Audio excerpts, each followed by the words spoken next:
My name is Terry, and I started volunteering here in October of 2008. So in October it'll be 16 years. And I started volunteering here right after I retired. I retired very young, of course. And it's been great. I have volunteered here once a week for the last 16 years. I love it. I love the staff, the products, and the customers. Great people shop here. My name is Yasmin, and I've been part of 10,000 Villages for about a year now. I'm one of the assistant managers, and I also run our social media. My name is Celine Castillo-Macy, and I have been volunteering here for over 20 years, 25 years. I am Kate McMahon, and I am Managing Director of 10,000 Villages. And I started here in 2008 and worked through the end of 2015. Then I left for 3 years, and then I came back in 2019, and I've been here ever since. Hi, I'm Julie Becker. I walked in 27 years ago to buy some earrings when the store was across the street. I signed up to volunteer that day. My name is Patty McCarty, and I've actually been a member of this group since 2008. So for 6 years, for 4 years in Raleigh, North Carolina, and now it's been a little over 2 years that I've worked here in Alexandria. But how do I describe it? As I do to customers, this is, like a global maker-to-market store. Everything in here has been handcrafted by an artist group in a developing nation that's certified fair trade. No child labor, no sweatshop labor, use of recycled or sustainable materials. It's shopping with a good cause behind it. 10,000 Villages is a store with a very worthy cause because it helps these artisans in emerging countries. Using recycled materials, sustainable materials, and the colors, just the colors of the store is very attractive. I like to let people know how you can make a difference with your purchasing dollar. So where you spend your money, does make a difference. For communities around the world, and people will benefit from it. If we sell 1 bar of soap, it will cover the cost of 1 school day for 1 child. This is important stuff. I feel like I'm doing something good. I spend my time here for a worthy cause. It helps the artisans who otherwise would not have a source of income, and the fact that it follows the principles of fair trade. We get customers from around the globe. We get returned Peace Corps volunteers, we get world travelers, we get people who care about and have often been to the countries where our products are from. Or it's retail with a conscience. So not only are you having the opportunity to sell beautiful artisan-made product, but you're also making the customer happy, and you're sharing the story and the mission. Just the good feeling that I get. I feel like I'm doing something useful. That it's really for a worthy cause, that it helps these artisans economically as well as socially. My favorite thing about fair trade is how it encompasses like a whole village. It's working to support not only the artisan who's making the product, but the children, and it's helping the children, go to school. A lot of the cooperatives that we work with provide health care for their workers. And it's very all-encompassing. It's not just thinking about selling a piece of jewelry. The fact that it's fair trade. One of my favorite things about 10,000 Villages is the generational impact. Right now, in the front of the store, we're featuring soaps that help send children to school. So it not only provides employment for the parents, but it provides education for the kids. One of our favorite products, I'm going to take you to the front of the store for this next one. So this is an intergenerational product. This palm leaf folding process was invented by a woman named Ronnie Monty. She was living in a mud hut on the side of the road, and a 10,000 Villages volunteer learned that she could do this and asked her if she would start a workshop with the 10,000 Villages assistants. She did so. She not only employed others, but she employed the whole town. She ended up as mayor of her town. Her kids went to college on the money that she made. 10,000 Villages can be shown apart from other stores because of the beautiful product and because of what we represent to the artisan groups that we work with. But also, it's just a different shopping experience. And you know, here we pride ourselves on not only welcoming people in, but just making them friends. Doing a service to all those artisans who, you know, put their heart and soul into these beautiful things, and I love that they get a fair living wage for what they do. Yeah, 10,000 Villages has changed a lot since 27 years ago when I started volunteering here. At first it was kind of small little handicraft items in bins stacked up. Over the years, products have gotten more interesting, the quality has gotten higher.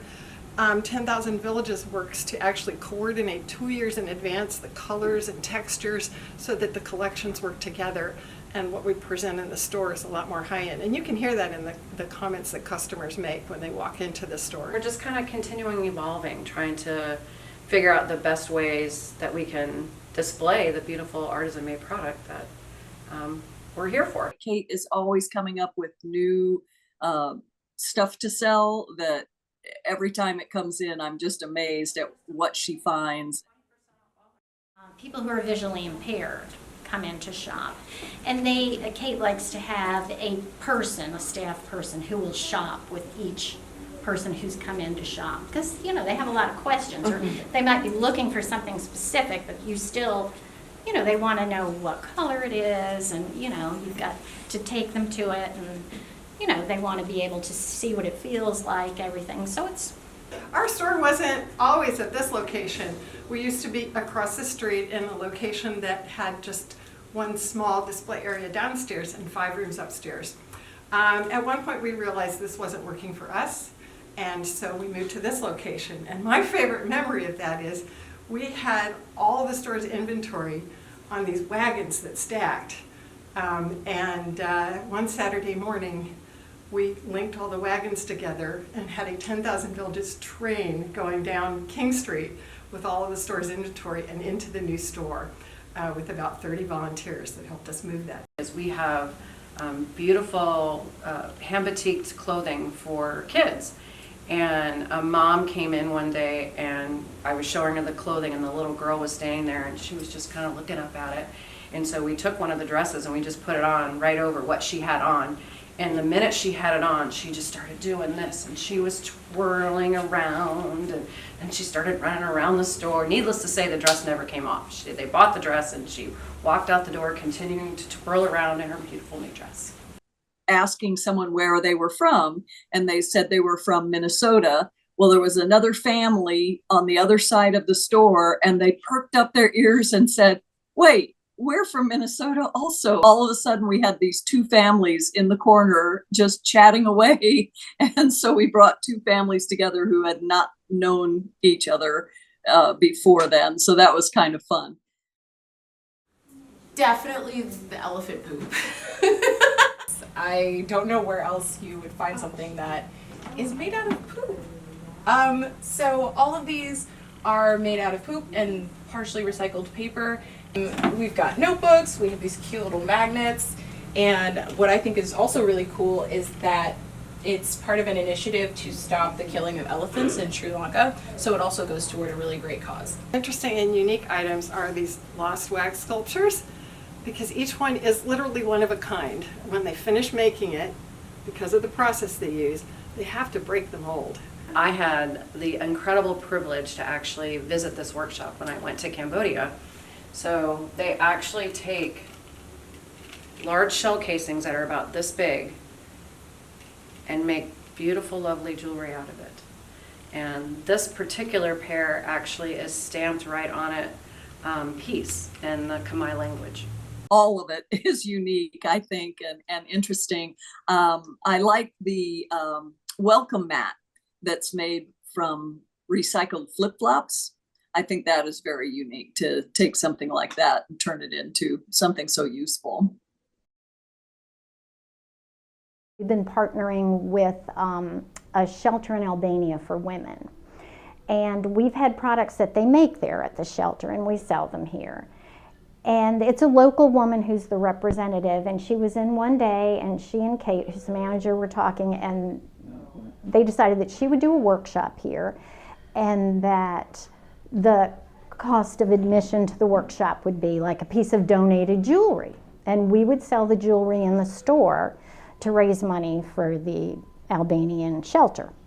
And I came to her workshop. It was great. People were very inspired. It was very well attended. And we've been having customers bring in their old jewelry and donate it now for a couple of months. It's nice. And we do things like that. Talking to people who have either been to the countries where the products are made and people who have never left the country. So those are the most interesting moments that I've had working at the store. Months after I started working here, Kate told me that a customer had left a review on the Google page that actually specifically mentioned me by name and thanked me for helping them find a birthday present, and I was just really touched and really happy that I could help them find something that worked. I love to pair items when customers come in. You know, they want to buy a pair of earrings, and like, oh, this necklace will go well with that. So they end up buying more than they had planned. So that makes me happy and the store happy. You know, customers are always saying thank you, especially to the volunteers, and especially when we tell them about sales. But what really makes my day is when somebody comes in looking for a gift, and they find that special gift, and they get so excited about giving that item. So that really makes my day. I had a customer one day that bought a few gifts from us, and we wrapped them up beautifully. She went on her merry way, and she came back a couple days later just for the sole purpose of letting us know how much that her friend loved the gift and how beautifully it was done and how much she appreciated our customer service. I remember once someone coming in and just being stumped. What do you get for somebody who's 80 getting married? And so I took them over to the Kisi kind of sculptures, and there's a wedding sculpture, and that they were just like, oh my gosh, that's perfect. That looks like a tagua nut necklace. The tagua.